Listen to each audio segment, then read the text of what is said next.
Okie dokie. Hello, everybody. This, by the way, is the first time we've ever done an event in this format. We wanted to do a podcast and an event at the same time. So, before we jump into it, we're going to play a little jingle, which is the 50 Shades of Green jingle. So it would be really great if you could help us out by doing lots of clapping and whooping as we play the 50 Shades of Green song. Let's go for it.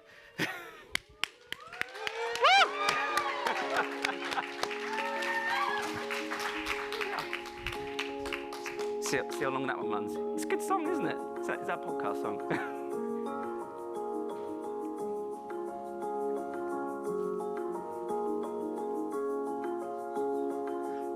Good morning, good afternoon, wherever you are listening from today, and welcome to the first ever live production of 50 Shades of Green here at the Hub Live at Climate Week NYC. 50 Shades of Green is a podcast we've been doing for nearly 2 years now, and one thing that we discovered running Climate Week NYC is we meet so many amazing, interesting people, and we use the podcast as a way of allowing them to share their stories with us and with you. And we were having discussions a few months ago, and we were thinking we'd really love to do an episode about innovation, but we couldn't decide if we wanted to do it as a Climate Week NYC event or a podcast, so we decided to mash the two together, and that's what we've got right now. So, I'm not going to do names and biogs. I'm going to let the panel talk about the work that they do, so we're just going to kick straight into a discussion about what these four amazing people are up to in the space of innovation. Shannon, I'm going to go to you first. Who are you, and what do you do? Great. Thank you, Adam. It's a pleasure to be here. So I'm Shannon Yee. I'm a professor of mechanical engineering at the Georgia Institute of Technology. For the last 5 years, I've been leading an effort sponsored by the Bill and Melinda Gates Foundation on reinventing the toilet. Right? And that's why you were asking me earlier if you're allowed to say shit on this podcast. That's exactly right. Okay. And we've got a little bit of a video to show, so let's find out a little bit more about what you've been working on. Great. And as that video gears up, Half the world needs a toilet. The other half needs a better one. And this includes the United States, where many households lack safe and affordable sanitation. Soon we'll wonder why we flush precious drinking water down the toilet. Conventional sewage systems have left billions in need of sanitation. Our foundation challenged the world to reinvent the toilet, and Georgia Tech led a global collaboration to meet the challenge. Our reinvented toilet safely processes urine into clean water for flushing and feces into ash. Because it is compact and self-contained, it requires no connection to traditional infrastructure, meaning it can be deployed broadly and alleviate pressure on existing systems. However, technology alone is not enough. To create an impactful and just outcome, we must scale production and streamline supply chains, develop skilled labor within local communities, evolve building codes without compromising existing protections, and implement business models that enable adoption for all, not just for a privileged few. With MacArthur's support, Georgia Tech can be anchored at the center of this effort to leverage our expertise to ensure that the reinvented toilet gives the world just sanitation. Excellent, thank you. That was really interesting. Please explain why you decided to make this your focus. What was it that motivated you there? Great question. The short answer is about 3.6 billion people around the world lack access to improved sanitation, and the other half of the world needs a better toilet. Right? In the context of climate change, we often don't think about some of the adaptation technologies that we're going to need, specifically for New York, with our combined sewer and stormwater systems. There's going to be raw sewage in the streets of New York, like there was last summer in 2023.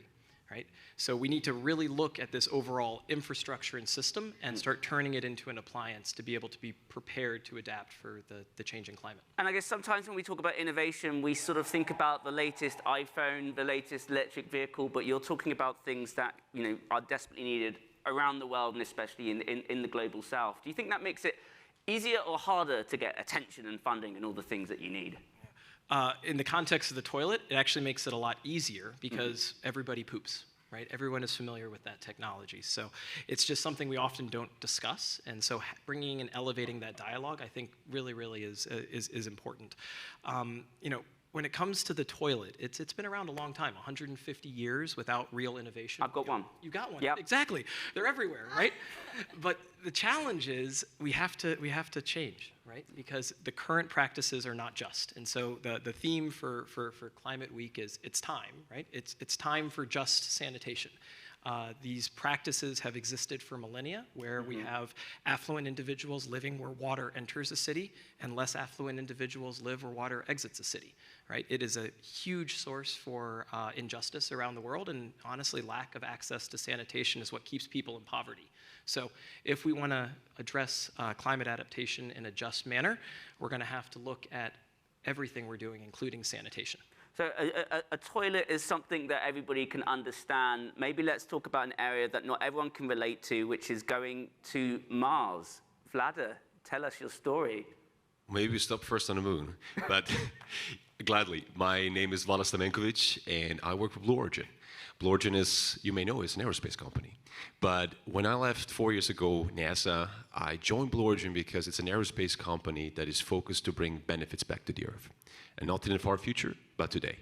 And so I'm fortunate at Blue Origin to lead the whole program related to space resources, which ultimately, if you want to imagine that, is developing the technologies that allow us to live anywhere in space. Live on the moon, live on Mars, live in anywhere we go. And when you address these questions in space, you have to rely to work there, utilize feedstocks like impure rocks and dirt, more or less, with not much value per se. You can't use water, you can't use chemicals, you can't use any carbon. So you have to learn how to extract valuables from these materials like iron, aluminum, silicon, nickel, copper, and then make useful things.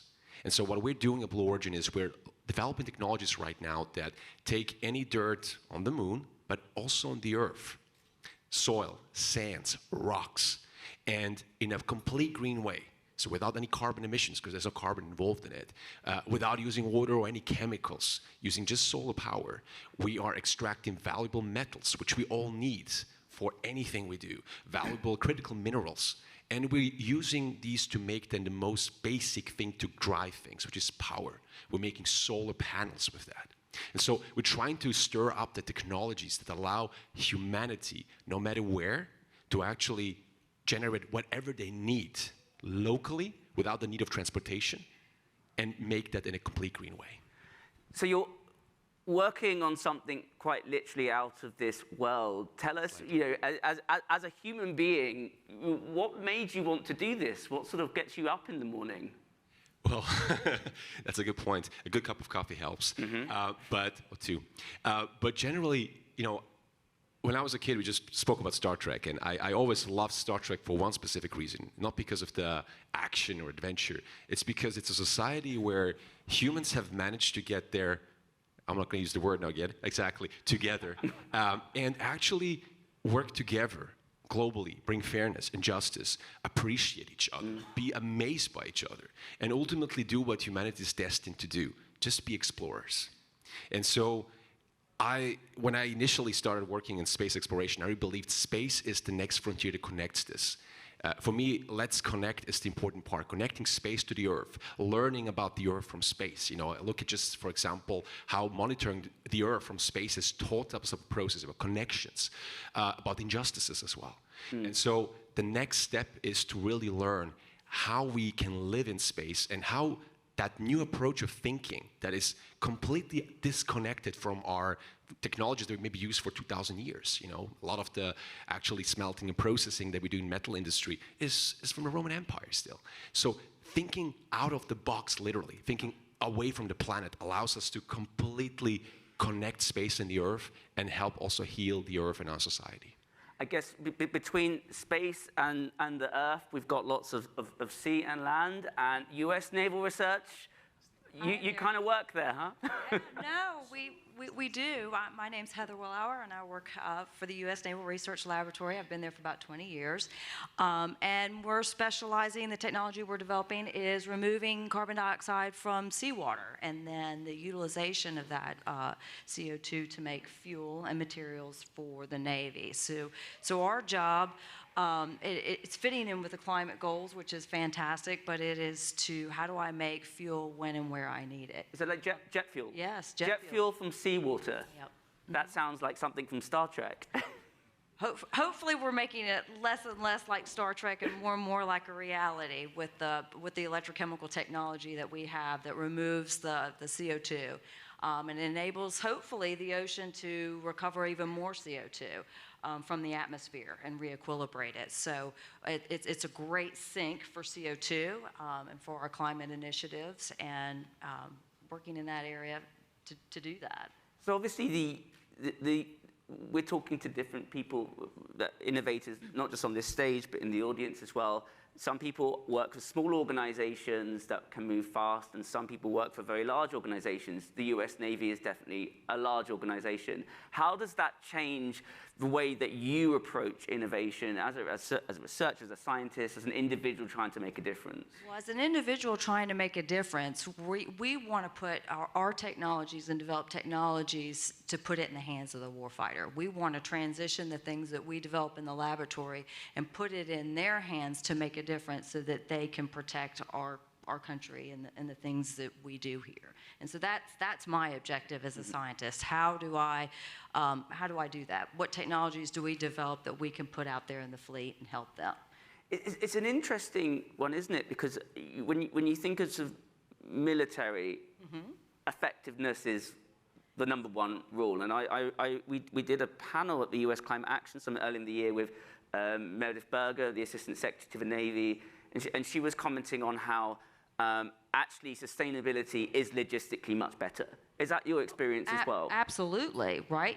We're surrounded by the ocean. That's where we work, and it's a supply chain, right? You're only as good as your supply chain, is the fuel that you get, the food that you get, and anything you can make when and where you need it, you're going to be focused on your mission at hand. So absolutely, and the great thing too for where we work too is we do want to get our technology in the hands of the warfighter, but we also want to put it out there for civilians to use too.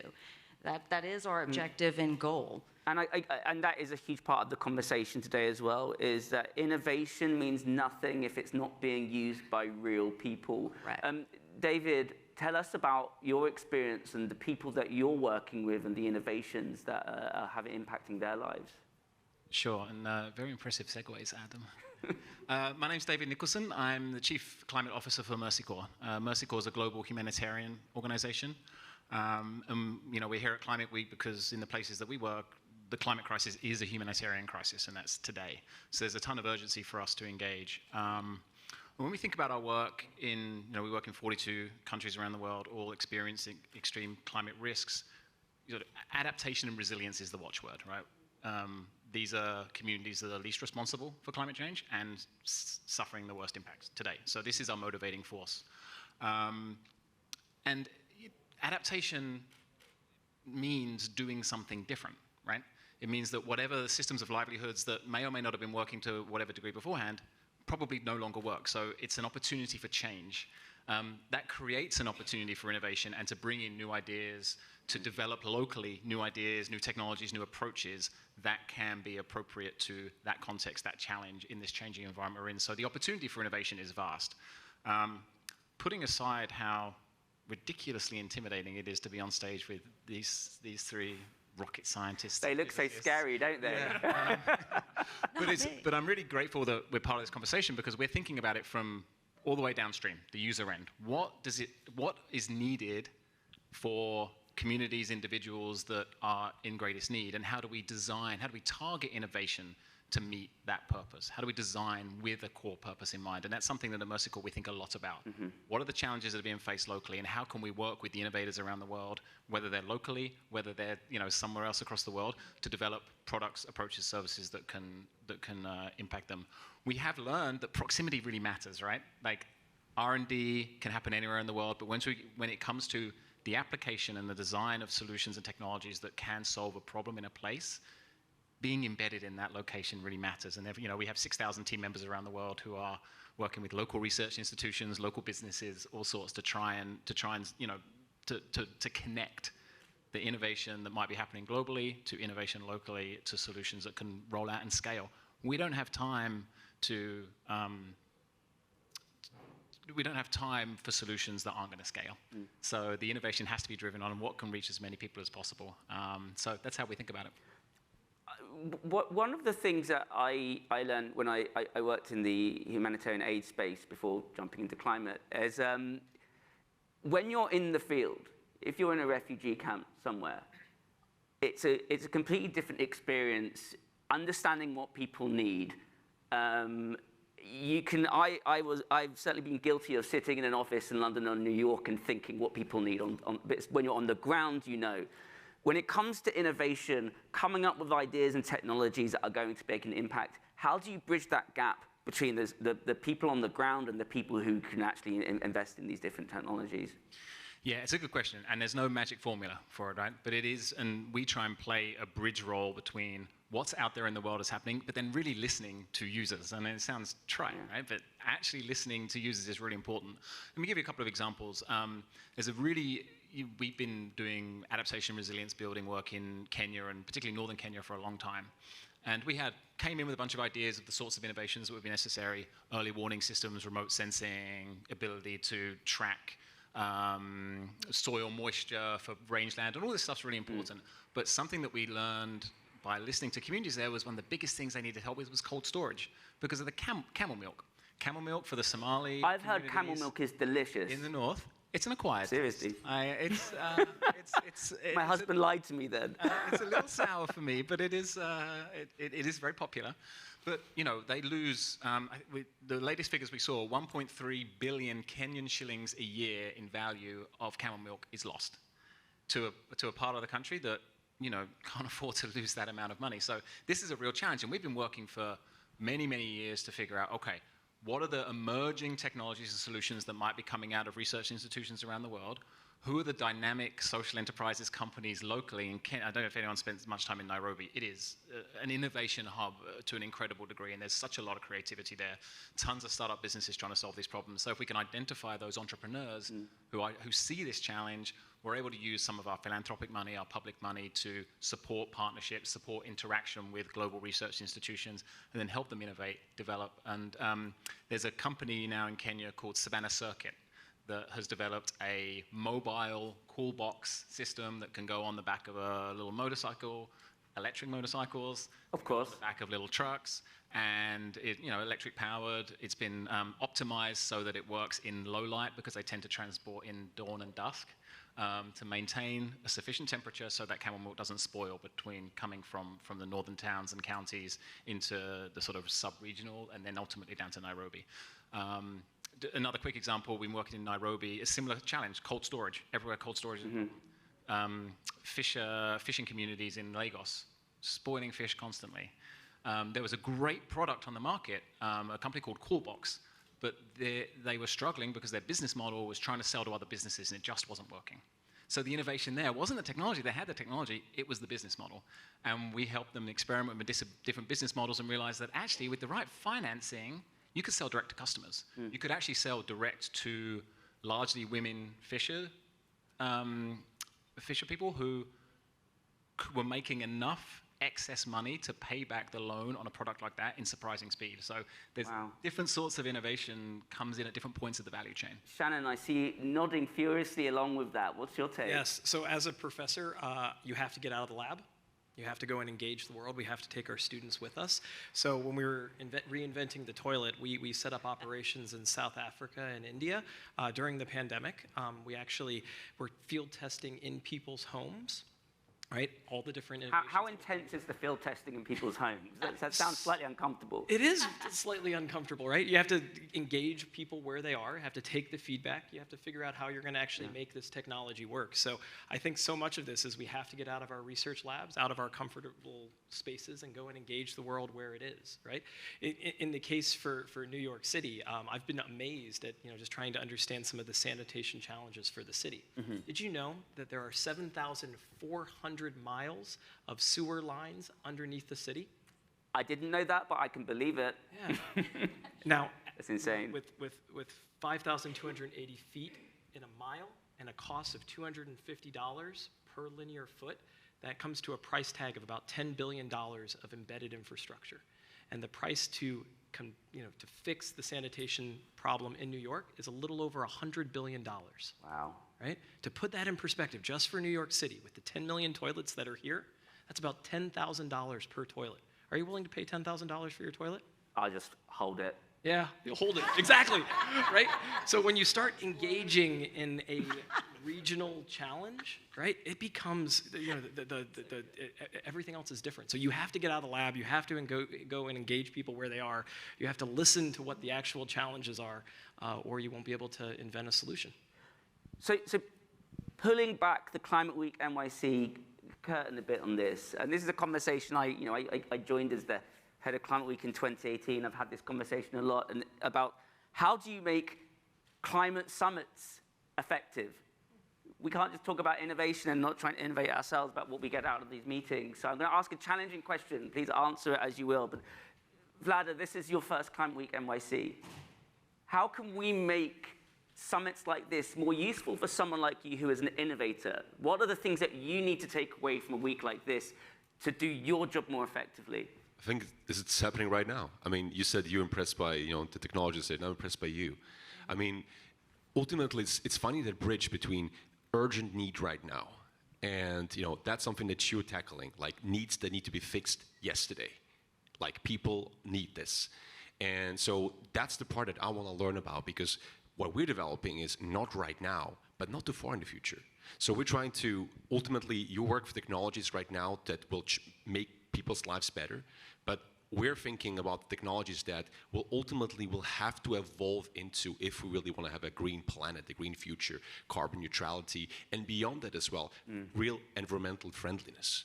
And so I think finding that intersection as time evolves, it's really the critical part. So for me, it's really learning about the present, and I'd like to be able to discuss with you and show you what the future, near-term future, has to look like in technological parameter space, so that we can have the full transition and make sure people are happy now, and people are going to be happy in 20, 30, 40 years.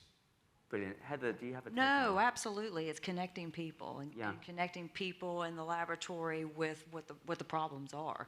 And then how can we adapt our technology to what people need and in the future. The things that we're making for the Navy with our electrochemical technology for recovering the CO2, we can potentially utilize that controlling acidification and things like that. So how do you meet those people, and how do you develop those opportunities to try your technologies in different scenarios as well? What advice would you give to, none of this works if there's not new, fresh, young talent coming into this space. Do you think there's a short supply of new talent, or what's your take? Oh, I do. I think with particularly with COVID, just on the side that we come from at the laboratory and recruiting and seeing who's going to graduate school, there is some difficulty there in terms of potentially from the research side. I certainly feel like different folks here maybe on the industry side. That there's no shortage in that per se that I know about, but I do know on the research side we are seeing some shortages in folks. You raise your microphone first. Next to just more like research talent, it's about talent that's crossing boundaries. I mean, I was impressed by Shannon telling me how he was actually doing before the nuclear reactors, and now doing poop science and technology, which is, I think that's the part. It's about the questions. If I look at my career, like I started as a physicist, going into now technologies which are completely unrelated to each other, but being driven by a question. And the question is to make the world better, and just do whatever it takes. And I see it in my team, we've got people that are bridging rock science with semiconductor technologies, and those things don't exist. There is no models that take the full value chain from A to Z. And so it's really about getting the talent that's curious enough to say, like, heck, I want to solve this problem, and I'll do whatever it takes, whichever language, whichever science, I'm going to solve it. And trying to motivate people to do that, right? The young folks to get into science, to want to solve these problems. We've woken up a live subject. Everyone's got the mic up. So let's go to Shannon, then David. So, as a professor, I have the joy of being able to work with a lot of students and seeing them actually go through this research experience. And, at Georgia Tech, our mission is to develop leaders who advance technology and improve the human condition, and we really live that. Right? It's largely an engineering school, and the demand is off the charts, right? One thing we're not terribly proud of is we've ended up becoming one of the most selective universities in the nation just due to the number of students that are applying, and we can only accept so many given the scale that we have. But one thing I'm incredibly proud of Georgia Tech for is increasing enrollment and making it lower cost. So it's the cost of tuition now, when you correct for inflation, is cheaper now than it was previously. Wow. We're keeping it accessible. Is that unique? I think it is. I don't know exactly the statistics, but I think it's very unique. And for the last 20 years, Georgia Tech has been rated as one of the best valued educations in the US, right? So I think it's something that in our culture, in our DNA, we are trying to produce as many graduates as we can to fill these needs, and they are going on to amazing careers, amazing opportunities, amazing jobs. And it's a very exciting place. So, I love my job. I love being able to interact with students. I love seeing all the innovation, right? Tomorrow we have 10 student startup companies that will be here specifically focused on climate, and they'll be showing off some of the technologies they're developing. We have one of the largest startup incubators in the nation that I know kind of goes underappreciated, but we are producing a large number of trained technologists, and they're hungry. That's great. That's definitely what we like to hear. David, you wanted to come in on that. Yeah, to your original question about how do we make a success of these events, there's no doubt that the connecting with people in person and inspiring the next generation is so fundamental. And there's often cynical eyes rolled when I tell friends and family that I'm flying off somewhere to go to a big meeting to talk about climate change, because for the obvious, but we haven't succeeded in finding, we're human beings, this is how we interact, right? And this is just incredibly powerful. But it would be remiss to not mention the fact that, connecting, aligning ideas, all these things is vital, but we are in a massive financing gap. And these things can only be successful if we are successful in channeling more money to where it's needed. Presumably lots of people would have seen the adaptation financing gap reports last year. We're billions of dollars short. We need to stimulate that money from the private sector, which means we have to use philanthropic money really smartly to test ideas and prove them and sort of provide a pathway for that. So these sorts of events have to, and it's incumbent on some people like me to speak to people who do hold the purse strings to say, we do know what works for adaptation. We do have innovations that are showing promise. And we've got evidence to bear that's sufficient to enable more money to flow. And that is, a vital part of these kinds of gatherings, that if we don't come out the other end with greater investment, then we're failing. Money's an interesting one because it is terribly, terribly important. I mean, kicking off with you, Heather, I imagine, tell me if I'm wrong, but are there lots of resources? You're a large organization. Is it difficult to get funding for the thing you're working on? Well, we're lucky and we're unlucky in that regard. We, the Naval Research Laboratory is a working capital, so we're not a line item in the budget, and we have to find the funding for the projects that we want to work on, which is great because you get to work on the things you want to work on, but you have to have an interested party and a sponsor for that. So. Yeah. It can be very difficult, and so when you look at that 20-year lifespan, 30-year lifespan to get a technology somewhere, if your funding is just cyclical and some days you have it, some days it's less. How do you plan for graduate students? How do you plan for postdocs? That money is very critical. I would say we were very fortunate with reinventing the toilet that we had such a great champion like Bill Gates. He's been supporting this for over a decade, and in this specific phase of the work, right, it was about a $30 million grant to be able to take this technology and really catalyze it. Right? So, philanthropic dollars, as David mentioned, applied appropriately.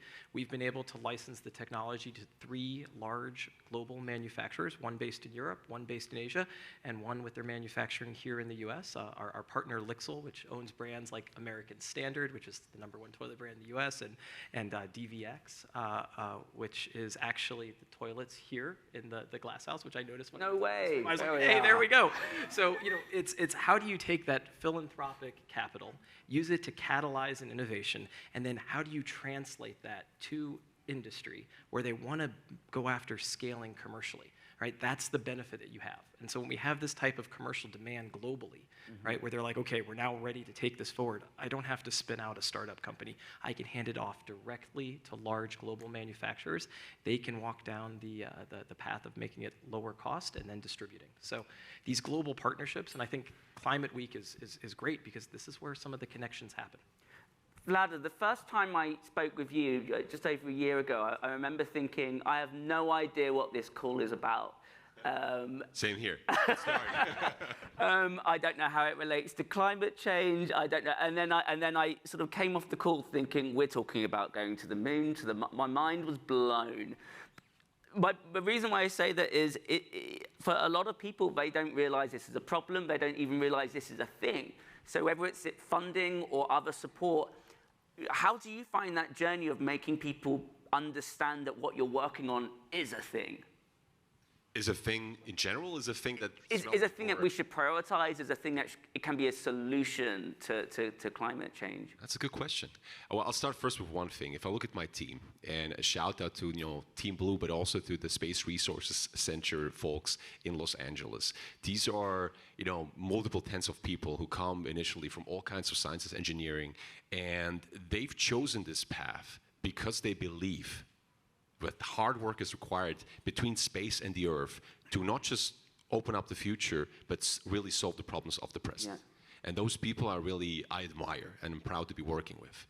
And so why does it matter? I mean, first, inevitably, right? We know we've learned about climate change. We learned about a lot of things on the planet just by actually being in space, right? Seeing the Earth as one thing, understanding how processes operate on a global scale.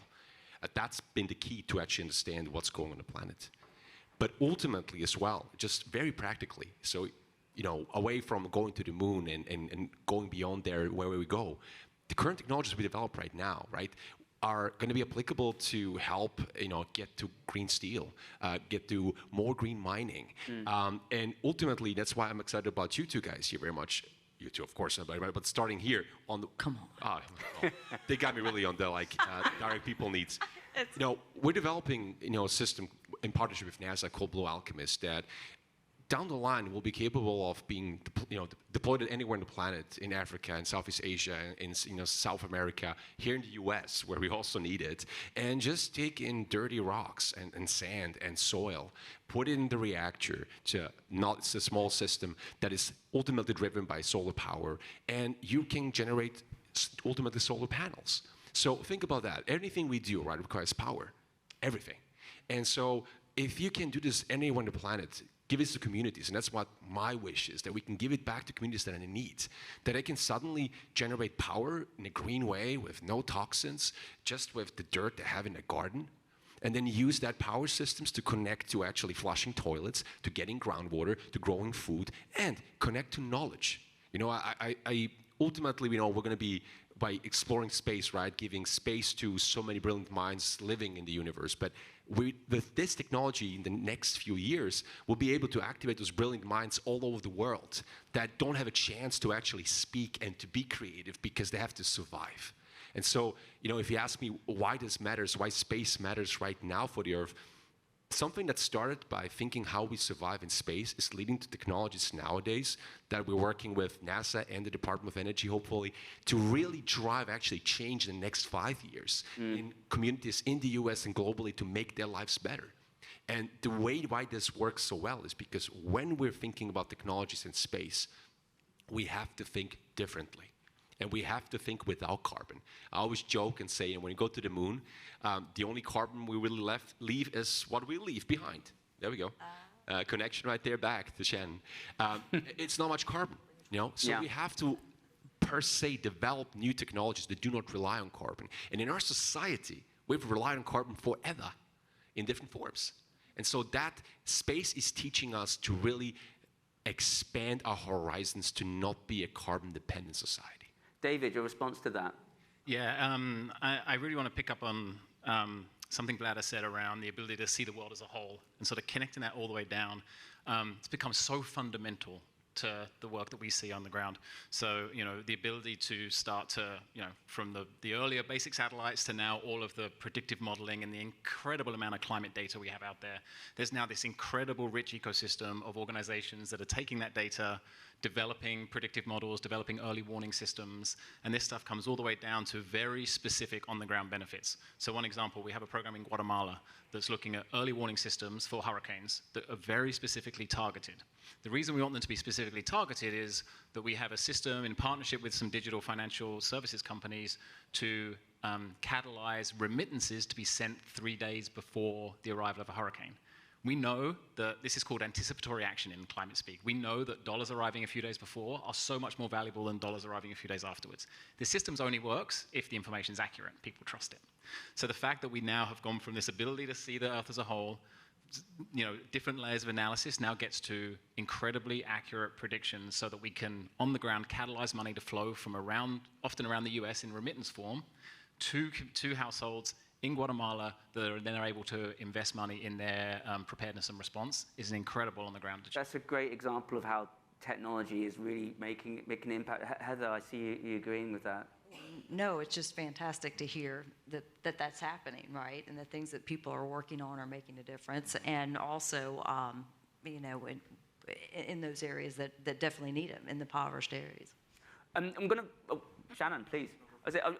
I want to wrap up this piece and go to some questions from the audience, but I'd love to ask you a quick fire question, which is what you've been discussing all in different ways. It describes a completely different world.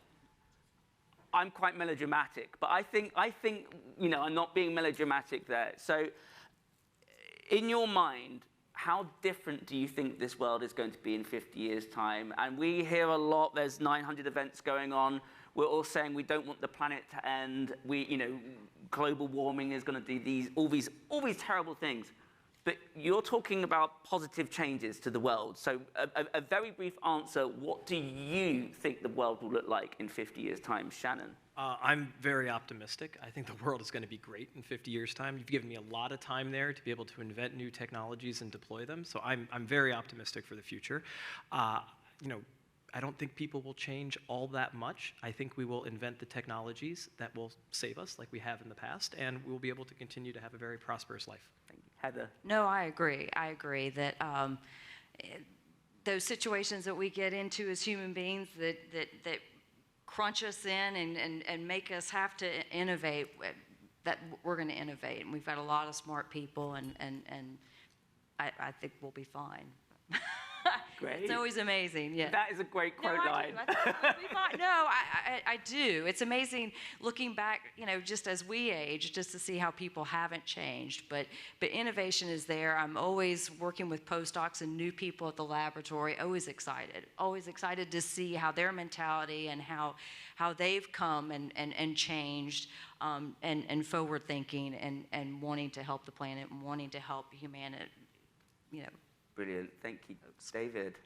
I had the privilege of hearing Dr. Jane Goodall speak last night, and she described optimism as moral courage. She was quoting somebody else, and I forget who it was, but anyway, I'm quoting her. And I like that because, we have to be optimistic in this sphere, but we have to be optimistic while embracing justice. Human beings have the capacity to embrace justice and to not embrace justice. Yes. So I think there is an optimistic path here, but we have to keep that central to everything we do. We really connect really well right now because Shackleton said that. Shackleton, I was and the reason why I was actually preparing to say that is I was really inspired on Sunday by the closing speech by the previous Prime Minister of New Zealand. She just kicked ass. I mean, all respect. I hope you hear that. And I think one thing people forget when you're optimistic, right? It's not about naivety. It's not about not knowing. It is about understanding what needs to happen and knowing there is no other way. And so I believe very firmly that in 50 years from now, there is no other way for this planet to be better connected, better understanding each other, fairer, juster, and really accepting what we need to change to make actually climate the way it should be. And so I'm enormously optimistic because there's no. We have to do this. We have to do this together, and be just determined. If we're determined, we'll get there. Well, it's nice to have 4 people on the stage who are working on some really interesting things, all feeling optimistic. It's nice to have some optimism. Careful optimism, of course, but it's positive energy allows us to do many, many, many more things. I think I've got time for one question.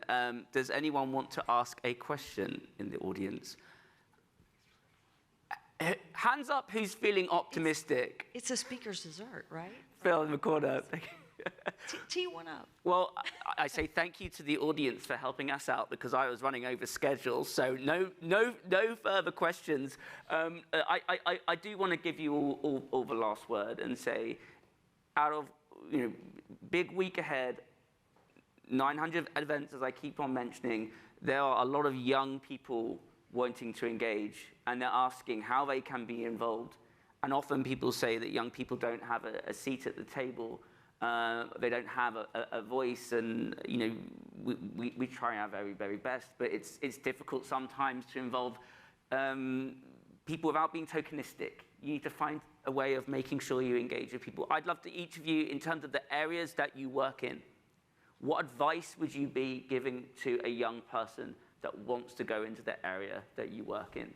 Shannon, let's go for you first.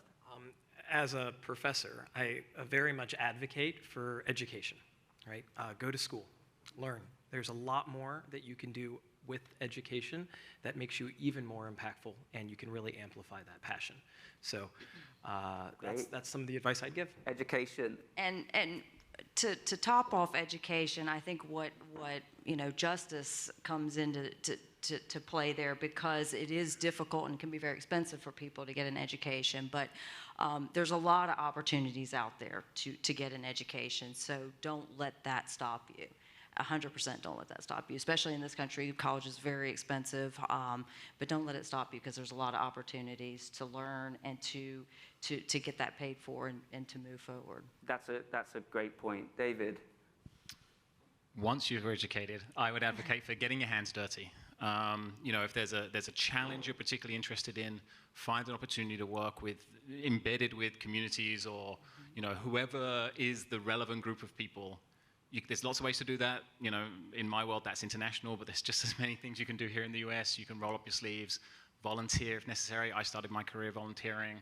Not everybody can do that, but there are ways to do that, even if you're doing it part-time. Find ways to just get that on-the-ground experience, to understand the details of a challenge. Sort of helps set your passions on their way. Fantastic. Vlada? We're going to end it with from passion to compassion. I think, yes, completing that, find a team that you really believe in. Find people you trust and love to work with. We can't do anything ourselves, right? We have to be force multiplier. And so once you get to the point, find the research institutions, the companies, the friends, whoever they are.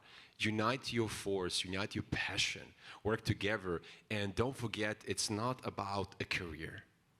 Life is not about a career and checking those boxes. We're always being pushed into that. It's about doing something meaningful, doing something where you're going to be at the end of your life looking back and saying, wow, that was an amazing roller coaster, and I'm leaving behind so much love and so much better things behind that when it started. That's what you want to achieve. Forget the rest. That's a great line. It's not about a career. I think that is a really good piece of advice. And also on the education front as well, and I'm not just saying this to plug Client Week NYC, but seriously, there are 900 events going on, and most of them are open to all, and most of them are free of charge. If you pick the right events and go and speak to the right people, you can learn as much as you can in any degree, and you get the network. And it's quite fun, and sometimes there's free food. So, get involved. I want to say, let's have a huge round of applause for 4 amazing people. Thank you so much. You're free to go. You're free to go as I introduce our next guest. Thank you so much, everybody.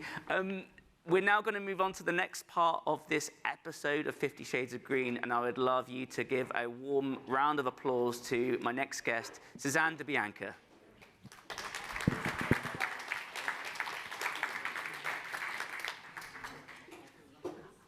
I'm going to move in a chair, so it's not like... So, thank you for joining us. This is an innovation session. That was a really, really interesting piece there. Some wonderful people. You are Executive Vice President and Chief Impact Officer of Salesforce. And actually, I interviewed you in my first ever Climate Week in 2018, so I've been following you very closely. You were there at Salesforce right at the very beginning, and it's now a humongous organization. Yeah. So first of all, can you tell us a little bit about that journey of seeing an innovation that's not known by many people grow into something that is a world-leading identity? Sure, and thank you for having me. It's funny, I was sort of listening to the panel feeling like, God, I feel like a corporate slog. I'm not turning, poop into ash or, rocks into solar panel or, sucking carbon, making it into fuel or camel's milk. It's just really interesting to learn a whole bunch of different technologies. And I'll say if I just rewind 24 years, which is when we started Salesforce, we sort of built the model of cloud computing, and it was kind of dating myself, but in the days where you were getting CDs in the mail, and it was millions of dollars to implement software, of which mostly sat on the shelf, and we just sort of saw a new way. And the innovation was really threefold. One was a new business model, which was, really first the new technology model, which is software delivered over the internet. The second was a new business model, which was subscription-based, pay-as-you-go. Happened, with magazines, certainly not with software. Today, it's completely ubiquitous. Yeah. And a new philanthropic model, which was, bring the community along with you as you build the company. Don't wait till you've reached some comfortable level of success to give back. Make it a core part of your DNA. So when we started the company, we just had this very big vision for what was possible for the future of technology, but to do it in a way that had sort of a human-centric approach. In terms of the curve of growth, was it sort of gradual, or is there a moment when suddenly things just exploded? I think at some level it was gradual. I mean, the company is called Salesforce.com. We do so much more than sales. We do service, we do marketing, we own Slack, we do analytics. We're all about agents and AI right now. And so I think that we've just, we've grown both organically and inorganically, but there was probably a tipping point where the on-premise software just became sort of a model that was not appropriate in business. You just didn't want to spend that kind of money to have software that was going to sit on the shelf. The subscription-based model is super cool because if you don't like it, you just turn it off. And we actually subscribe to Salesforce as well at Climate Group. Very good. You don't get to come here unless someone at Climate Group has put you on the Salesforce list. Let's talk about the innovation and funding piece, because we heard there 4 very different examples of how you can fund innovation. And what we wanted to talk about today with you is Salesforce is going into that space of supporting people in the innovation area. Could you tell us a bit about that? Yeah, I think we really always have. We're only as good as the people we hire and our ecosystem and the innovation of our customers. And so, as we think about it, my remit is around impact. So I have the privilege of working in this giant company and just scanning to say, how can I take our assets and put them to positive use in the world? So we published a paper last year called the sort of full capital stack. And I'll just give you a couple examples in terms of how we're taking those resources and funding innovation. One is philanthropy. So you heard that from the panel before. It's a really good way to get R&D going, to get early ideas sort of stood up, actually also to provide equity and access to some groups that are sometimes otherwise left behind in moments of innovation, like particularly now with AI. Another is off the balance sheet. So we're the second largest corporate ventures group next to Google. And we said, our thesis was take $150 million, let's point that to for-profit entrepreneurs. And we've, blown that first $150 million out of the water and have been focused on climate tech and ed tech and really awesome entrepreneurs. So that's sort of a second way that we use our balance sheet. And maybe just another example is, we're looking at clean energy tax credits or tax equity credits. We're looking at other things that we can do from our balance sheet. So when we bought Slack, which is one of the companies we own, we did that with a green bond. I didn't know you owned Slack. We own Slack, yes. Groovy. Yeah, and we did it with a green bond, which was super cool. Oh, that's, yeah. as a sort of a funder, essentially, on these different projects, what experience do you have? What is the best relationship to have with someone who is innovating to allow them to fulfill their potential? Or is it different with each different person? Yeah, I was thinking with a panel before too. At some level, I forget who said the quote, but necessity is the mother of invention. Yeah. And so when we think about innovating in our own company, whether it's around AI tools and agents, which is now what we're incredibly focused on because we're seeing all of our customers try to DIY their AI strategies, and they're spending millions of dollars and getting very little value. And we're really looking at, how can we help them from a necessity perspective move forward, whether it's in their call center, with recruiting. So we think about like the necessity of supporting our customers in that example. I think the other way is, it's for us, I'll just give you another example. I built a carbon management product, and I did it out of necessity. Really good startups in this space, but they only do one thing, and I needed much more than the E. I needed the E and the S and the G and all come together, and I needed to be able to customize it. I needed to be able to connect it with my analytics. I needed to be able to visualize it. I needed to be able to connect it to my Workday system, and we have a company called MuleSoft. So I think in both cases, we're kind of standing in the shoes of either our customers or our own operational needs and saying, how can we innovate given what we know, which is software? I love that example of I couldn't find what I needed, so I made it. That's fantastic. I just want to ask a little bit more on the AI side, because I think there's lots of AI events taking place this week, and there are some people who are really into it, they understand it, it's humongously helpful, but not everyone has equal access to AI, and often it's a knowledge gap, but it can be other things. You're going into this space in a significant way. Is this something you bear in mind in terms of making sure that there's real equality of access? How can you bring more audiences in to the AI space? Yeah, I worry about this a lot because I worry about it from an energy consumption perspective, and we're doing a lot on training our LLMs with very, sort of unique data sets to healthcare, and not, training on poetry and some of the big groups that are scraping the whole internet. So I think about all the nonprofits and the educational institutions that could potentially get left behind. What we don't want to see is another digital divide. So we've been thinking a lot about that. There's something called the Center for Civic AI, which is here in New York, which is amazing. And NVIDIA is providing some machines, and they're providing access to NGOs and to education institutions. But what we've been really doing is learning. So we ran an Education and AI Summit with the Chancellor in New York, and we're really looking at what are the tools that are important in the classroom. Like, education is super far behind. And we called the superintendents and said, what's your policy in the schools? And they basically said, we have none. Yep. And we did say, school starts in 2 weeks, and all the students are going to be showing up with their Snapbots and ChatGPT. And so we've just been trying to bring these really important institutions along in the learning journey. I mean, AI has been around for the last 15 years, but generative is very different in a way. And so we've been thinking at this kind of layer of agents. So what does it look like to have a teacher agent in the classroom? And we're working with Khan Academy, who's doing amazing work in that area.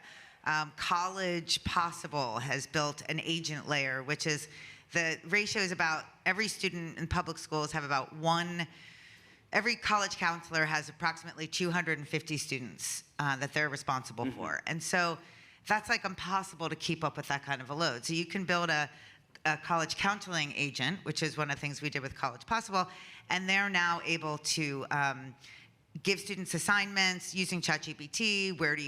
What parts of the country are you interested in? What is your GPA? What do you want to study? Are you looking for large or small schools? Simple, AI-based questionnaire. And then that student can come in to the counselor with a really short list.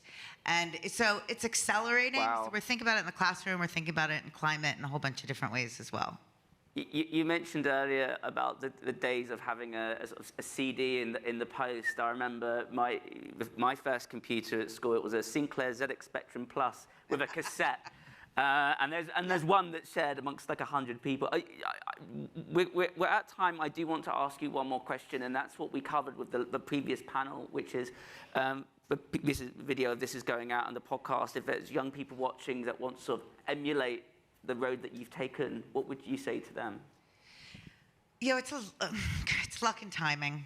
I think that, whenever I talk to young people, which I do a lot, my main message is raise your hand. Just don't wait to be called on. Yeah. So if you see a hole, fill it. If you are interested in something, jump into it. So I think just getting out there, getting into the world. I have 2 college-age kids myself, and so, just continue to raise your hand. You're not going to always get it right, but if your hand's not up, you won't get the opportunity.